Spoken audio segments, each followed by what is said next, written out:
Charles Cherney here with The Real Deal, Episode 3, and 3 common questions buyers have in my experience as a top agent in Cambridge and Somerville, Massachusetts. So, number 3, does it make sense to look to buy a home in more than one community? And excellent question. And this is obviously depending on the buyer and their situation and circumstances. So sometimes I'll have a buyer contact me from abroad who indicates they wish to live in the Boston area. The Boston area is vast. There are many communities that define Greater Boston. You could be looking in Boston proper. You could be looking on the Cambridge side of the river and looking in Cambridge and Somerville with me. You could be looking further afield, but still in the Greater Boston nexus. So it really is going to depend what your needs are. Where will you be working? Do you have children? Where will they want to or will they be going to school? And, if you have a significant other, then this becomes a conversation that involves both of you and your specific realities. So I can say from experience, it does benefit most all buyers to identify a primary search area. So for example, I could be working with a buyer looking to buy a home in Cambridge or neighboring Somerville, and they think of Cambridge and Somerville as their primary area. However, they may remain open to considering opportunities that come up in Brookline or Newton on the other side of the river. And if that is in fact the case, they may be open to looking at certain listings that come up for sale in those communities in their secondary search area. So if you're going to look beyond a certain search area, you're probably going to be best served in being thoughtful in identifying your primary search area because, time is limited. There's listings galore to consider, analyze, assess, see. And so to sort of focus your attention on your primary area, but possibly be open to one or more secondary areas is an approach that is effective. If you're all over the map, literally looking everywhere at anything, and your energy is dispersed into many, many communities, I think you're going to find it difficult to make an informed decision that turns out to be in your best interest. So, consolidate your energy, give thought to your needs, identify a primary search area, and possibly one or more secondary areas, but devote the majority of your attention and energy and time to your primary area. Second question today I want to address is, does it make sense to work with more than one agent? Excellent question. And generally speaking, you're best served, in my experience, by choosing one buyer's agent to be your agent. So look, if your primary search area is Cambridge and Somerville, these are the communities that I serve, I would suggest to you that you find an agent that you feel is a good fit for you, be it myself or someone else, and then commit to working with that agent. This way, you can see and consider all opportunities in the community of interest together. The agent can begin to develop a deeper, richer understanding of your search parameters and specific needs because you're entering into a relationship that becomes a deeper conversation over time.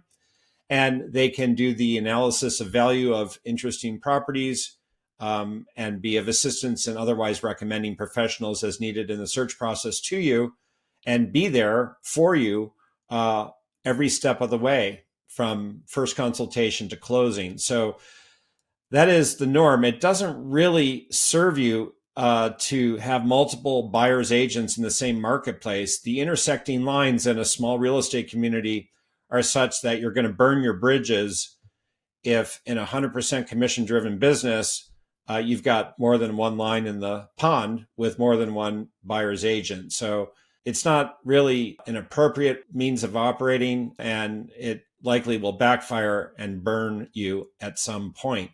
Now, if going back to the first question, you're looking in multiple communities, it may well be that you have a relationship with more than one agent who's serving you in your search. So for example, if I'm helping a buyer in Cambridge and Somerville as their buyer's agent and it's their primary search area, but then this buyer says to me, I might want to consider Concord, I would introduce them to an agent I know who covers this area and has knowledge, expertise, and insight into listings outside my area to be of assistance to the buyer in the secondary area that they're open to searching in. So it does make sense to have more than one agent if you're going to move beyond a primary search area. Your primary search area buyer's agent can connect you with one or more additional buyer agents in additional communities that you are considering. And then lastly, the first question today to consider is it wise to make offers on multiple properties at the same time? In my opinion, it's not wise. And I'm fortunate in reflecting on the last 24 years as an agent not to have been in this circumstance with a buyer client. It's not a circumstance I would feel comfortable in. And I say that because let's say, for example, there's multiple properties with bids due Tuesday at 4, and you're interested potentially in both of them and decide, well, I'll increase my likelihood of success by making an offer on each. The reason that just doesn't feel right to me is that it does then mean that one of the offers you're presenting is not actually real, in that you're not going to buy both properties. Now, in the small likelihood you're interested in buying both, then sure, make offers on both.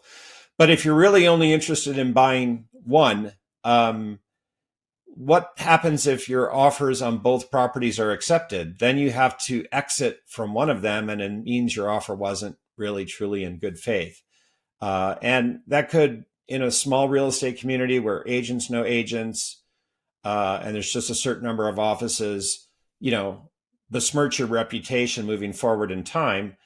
And that's never a good thing. So, but again, in principle, it just doesn't make sense to put two offers down at the same time, since you understand that one of them is truly not in good faith, because you're not going to buy both. Now, there's an easy enough way to solve this matter. If two properties have bid deadlines at the same time, your buyer's agent can present the offer on, let's say, your first choice as normal. And then for the second choice, the buyer's agent you're working with can just simply reach out to the listing agent to say that, hey, my buyer is interested in the property and we're not going to meet the bid deadline, but there is interest. The buyer's agent could even describe the nature of your offer in some detail to get the attention of the listing agent for the second property.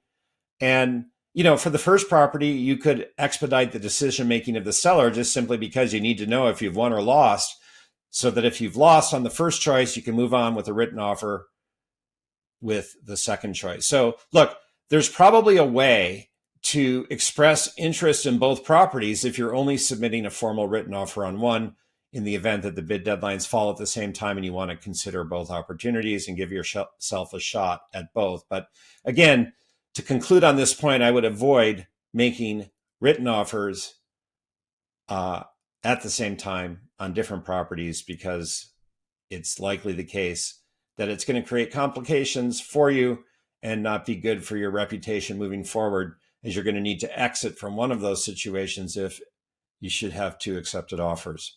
My name is Charles Cherney. I'm a top residential agent serving buyers and sellers in Cambridge and Somerville. Reach out at any time by text, telephone, or email if I can be of service to you in helping you buy the right home or sell for the best price. I welcome the opportunity to connect and be of service. Be in touch. Take care.